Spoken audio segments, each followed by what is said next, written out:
अगर आप इस चैनल को सब्सक्राइब नहीं किए हैं तो प्लीज सब्सक्राइब जरूर करें और बेल बटन घंटी को दबाना ना भूलें।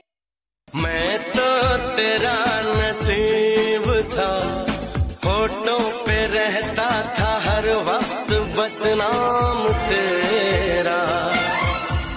क्या तुम्हें याद है दीवाना मैया करके अनजाना एक रात ले गई दिल का चैन करा, थोड़ी सी घबराई थी।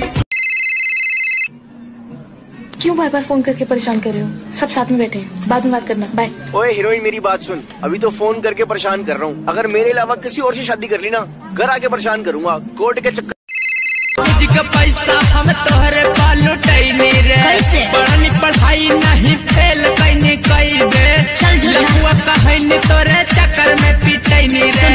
मैंने तुझे यूज किया, थोड़ा कन्फ्यूज किया, बैलेंस ड्यूज किया, अब कहूँगी यू कैन गो।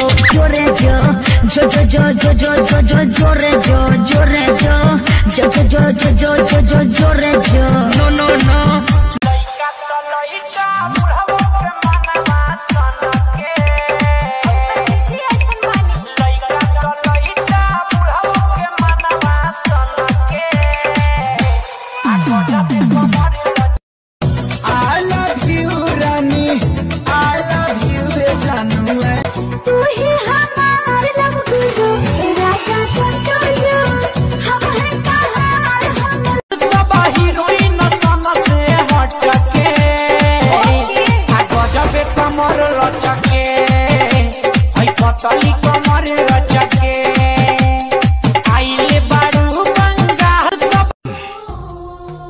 उधार के सुख परमानेंट गम से ज्यादा हानिकारक होला। गम के दम मत भरा। आज हम बहुत अच्छा मूड में बानी। एक बात बतावा, कई बाजार बना के कहाँ जाए के बा? अपना ला दूल्हा ढूंढ। मैं देख के तोहके नशा चढ़े लागल। तत नजर मत लगावा।